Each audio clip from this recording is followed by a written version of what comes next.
Hey watercolor wizards, Hajra here.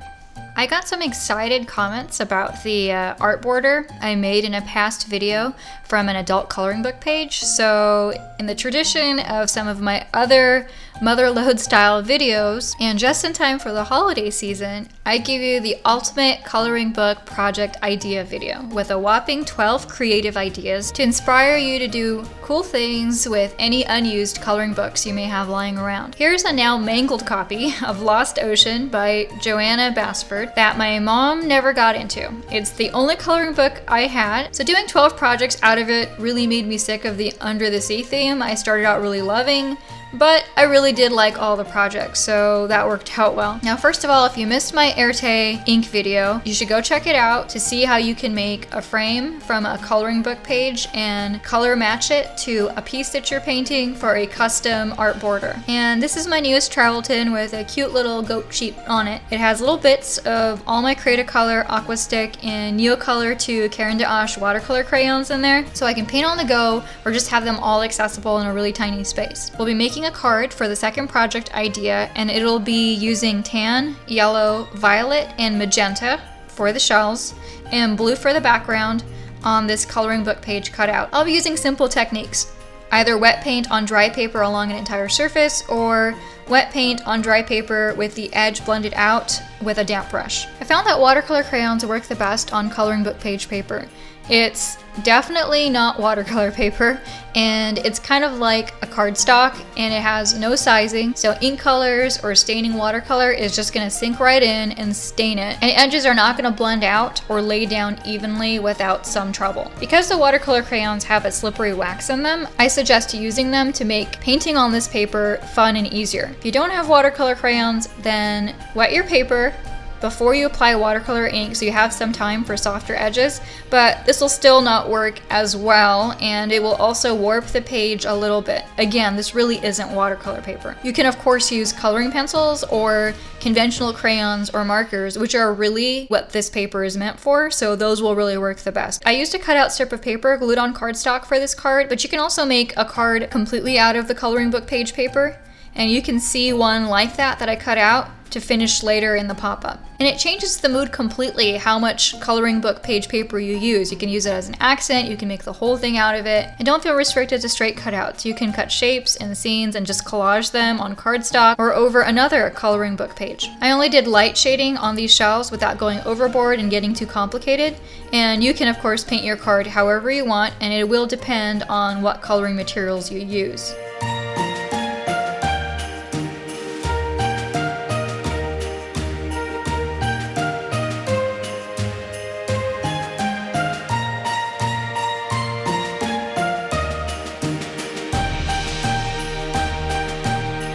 I really liked how this turned out. It's really delicate and very sort of serene. And it's a conventional color scheme, but if you had used red and green and added glitter or gold, it would look really Christmassy. So it all depends on what you do with it. Next, I have an idea for making a large gift tag or flat cutout card. I'm going to use ink for this one, and I am using it wet into wet, but you can see that it still moves less fluidly than the watercolor crayons, and it also bleeds a lot more. So I deliberately did this piece so that the bleeds end up being the character of it and just color the jellyfish randomly. And the staining and blending washes are actually a really cool abstract look all on their own. And if you did a folded card or border that was randomly colored with bleeding washes like this, it would be really fast and easy and pretty. You should note that the ink bleeds into the other side of the coloring book page paper, so don't use ink if you want to use the back. Here's another jellyfish, but this time painted with watercolor crayons, and the results are smooth blending with no bleeds. This one could definitely make a great hanging decoration too. You can also paint a much smaller cutout, so it's a dedicated gift tag like this teeny one,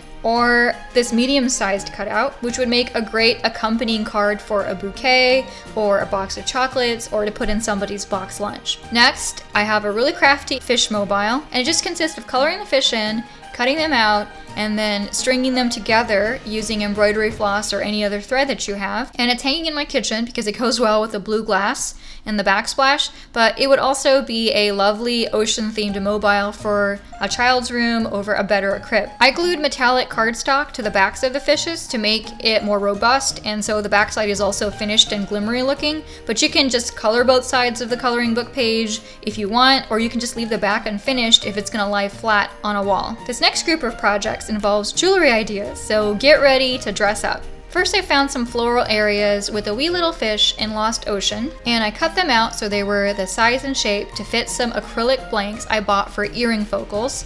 And then I lugged out my Dr. Phil Martin's India ink.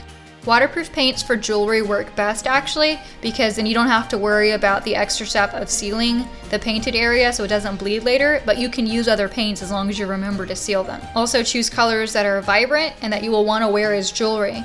I liked the magenta for the flowers and teal for the stems and outlines, and then gold ink for the background. Metallic paint is a great accent for jewelry, and using it in the background can make it work for any color scheme. I'm using a wood stick, as you can see, off and on to make sure I have a delicate hold on the small bit of paper, as I don't want it to budge, but I also don't want it to smear. And since I did the magenta first, it's long been dry, and I can always put my finger or the wood stick on a flower area as I apply the teal or gold. You want to make sure you check the gold background from different angles to make sure you haven't missed any spots because it's reflective and it can sort of fool you. And then of course you put these papers aside to completely dry. Then you can use paper Mod Podge. You can also use liquitex matte medium or any other strong clear drying glue, and then center and smooth the painted pieces onto the back of the rectangles, making sure to press out any air bubbles and wipe off extra glue. Once the paper and acrylic blanks are dry, use a pair of scissors, an X-Acto knife, or some sandpaper to trim the paper exactly to the blank size. And I found that sandpaper works the neatest for me for any decoupage type project. Since the back of this paper is still porous and not waterproof and open to the world, we need to seal it. And so here I'm spreading out a thin layer of clear glue over the back side of this paper, making sure I get the edges and the profile a bit so none of that paper is left raw and open. Once this is dry, you can glue on bails and attach earring hooks. The leafy bails inspired me to cut out some of the leaves and glue them onto the front. This makes use of not just the back surface of the blank, but the front as well. Now it looks like I have gold leaves on a gold pond with floating flowers and a fish beneath them. Now we'll have some fun with some metallic watercolor pencils. The pencils I have are from Derwent and Faber-Castell. They're not exactly as water soluble as my other watercolor pencils that are not metallic, but that actually works well for this project, so this is a good place to use them. I've cut out a heart shape to fit a blank metal bezel, and I chose to center it on an image of a lock from the coloring book. I made many jewelry pieces from gems and crystals and pearls and silver, and yet incorporating painted art into a jewelry design is more exciting to me than any other jewelry material. I'm just enchanted by the notion that this is just a plain old piece of paper, and I paint it and I do stuff to it, and then it makes it into a part of long-lasting jewelry that I can wear. So to me, that's just really magical. Coloring in the lock heart shape with my metallic watercolor pencils, and I'm aiming for a bronze and purpley color scheme. Now I'm going to put liquitex matte medium into the bezel. Again, you can also use Mod Podge or any other strong clear drying glue. I have to get the colored paper in there and budge it around a bit until it sits right, and then press it down with a wood stick or a bone folder. And then I use some more glue to seal over the top of the paper. And because the metallic watercolor pencils don't move very much, the colors will just intensify and the edges will soften a bit, but nothing will smear if you use a light hand. Once the whole thing is totally dry, you can wear it. If you feel like doing more and you like a resin or epoxy look, you can add Ranger's excellent glossy accents on top, which is an acid-free and non-toxic glue that can give you a faux enamel or faux resin look depending on how thick you use it. Hang the bezel's loop over the edge of a raised surface so that the bezel lies completely flat, and then you can fill it up with a glossy accents. You can pop any bubbles that show up with a pin and just try to keep an eye on that for the first 10 minutes. It'll go in cloudy and then eventually it'll dry really clear and shiny like this. Again, you can stop here or you can add another layer of glossy accents, which I did.